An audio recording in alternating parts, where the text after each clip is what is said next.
I am the volunteer CEO of widowsandorphans.info, which is an international humanitarian organization. And I work not only in Nigeria, but in 19 other countries around the world. I particularly work in areas where people of faith are being persecuted. And so the name of the organization is widowsandorphans.info. So myself and my team here, Barrister Emmanuel Agebe, we've been doing humanitarian work in the hardest of places here in Nigeria. But when I heard the case of Sunday Jackson, this innocent man who was minding his own business, farming in Adamawa state in Numan, and he was accosted by a Fulani herdsman, Islamist, and attacked and stabbed, and then in a moment of self-defense, turned the knife on the attacker, and they had a mortal combat, and the attacker perished. So and then he went to jail. This was 2015. Was in jail 6 years before the case was tried. The case was finally tried in 2021. I had the opportunity to go to Adamawa State in the state prison there in Yola and spend time and visit with Sunday Jackson himself, ministered to him, prayed for him, and also heard the story from his own lips. As a result of that, we started to be advocates for Sunday Jackson. In conclusion, we were at the hearing of his case in the Nigerian Supreme Court on Friday, March 7, 2025. He was the last of 30 cases, and when his Sunday Jackson case was announced, case dismissed. So what happened is the Supreme Court agreed with the appeals court, and now, unless there's a pardon from the gracious governor of Adamawa State, Governor Fintiri, this young man will be hanged by the neck. So he's already been in prison 10 years, imagine that, on death row. And so we now have not only been advocating for him in Abuja, in Adamawa, but now it's become a Nigerian-wide situation. Well, it's international then African, and 2 weeks ago it became Sunday Jackson, this innocent man who was defending himself at his farm. It's now become an international case, and we're very grateful that God is using us to promote Sunday Jackson, and we're encouraging people to write to the governor and to pray that Governor of Adamawa State, Governor Fintiri, would graciously pardon this young man. Well, ladies and gentlemen, you've heard, we came across Dr. William Devlin by accident here today.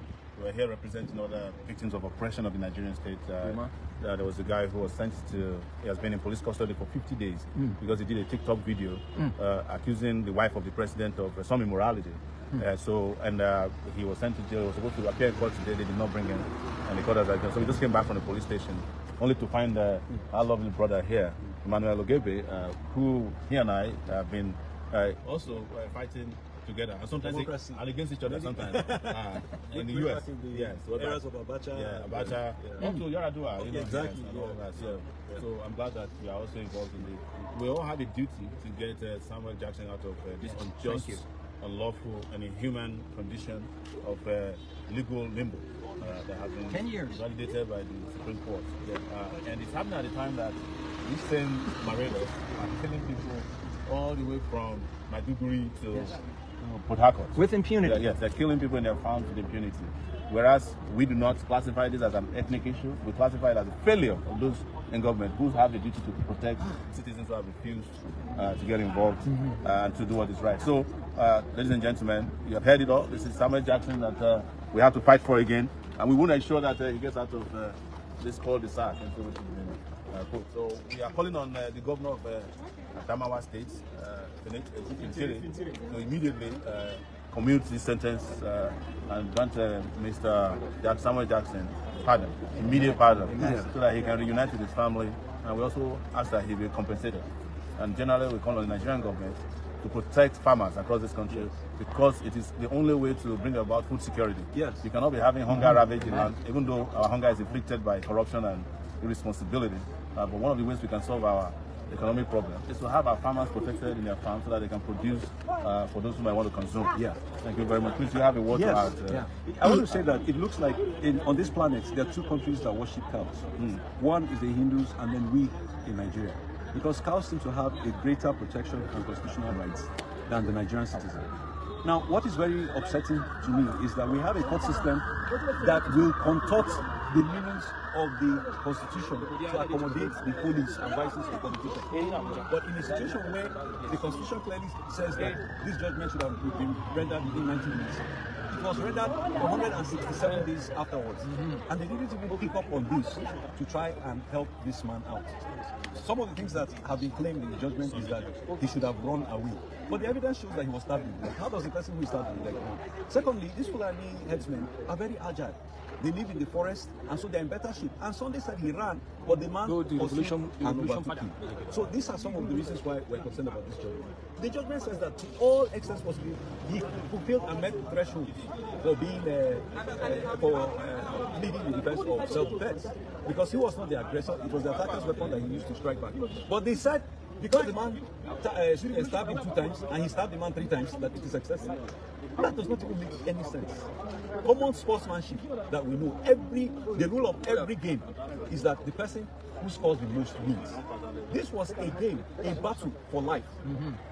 Only one person was coming out of this battle alive, and that each person wanted to be the one. The fact that he stabbed him only 3 times, in fact, in my mind, tells me that he was a very good person. But does any other person in that situation would have stabbed him up to several times to make sure that, first of all, you came, you destroyed my farm with your tattoo, I spoke to you, then you wanted to kill me. He was a victim of double assault that day, and he defended himself. And after suffering for 10 years in prison, the Nigerian government wants to kill him. Very honestly, Sunday Jackson, it would have been better for him if he had been killed that day than to suffer what he has suffered. His wife has died. Before she died, she gave birth to a child that he has never seen. The child is now 10 years old without a father. And then after all this suffering, you want to kill him again. Wouldn't it have been better for him to have died 10 years ago than to die now? And so he has already served time for an offense he didn't commit. He woke up that day not planning to fight anyone or kill anyone. He was trying to kill his family. Nigeria has failed this revolution. Our legal system has failed these people. And he's a poor man. That is why, but for the grace of God, if we hadn't spoken out on this issue, his life would have just gone just like that. Yes. Thank you very much. And we're very grateful, in conclusion, we're very grateful for His Royal Majesty, Chief Daniel Shaga, the Hamabachama there in Numan, who we had the opportunity to meet with last Friday, and he brought together the mother and father of Sunday Jackson. He also brought in the father of the man that was killed, and the father of the man, through His Royal Majesty Daniel Hamabachama there in Numan, that father of the man who was killed actually wrote a letter to Governor Fintiri of Adamawa State wanting the governor to pardon Sunday Jackson. I have a copy of that letter in my case here, and this is the letter that the father of the deceased man sent a letter to Governor Fintiri and to the AG of Adamawa State asking. This is the father of the man that was killed, and he was with us there on Friday in the palace of Hamabachawa, and we had the opportunity to just see a great deal of forgiveness going on. And so here's the father of the man that is dead, and he's asking the governor of Adamawa State, Governor Fintiri, to exercise his pardon authority and pardon and release Sunday Jackson. So thank you very much. In addition, we'll be organizing signature all over the world, calling on the governor of Adamawa State to pardon Sunday Jackson. The father of the deceased has already forgiven him and has instructed the governor to pardon him. This is the letter.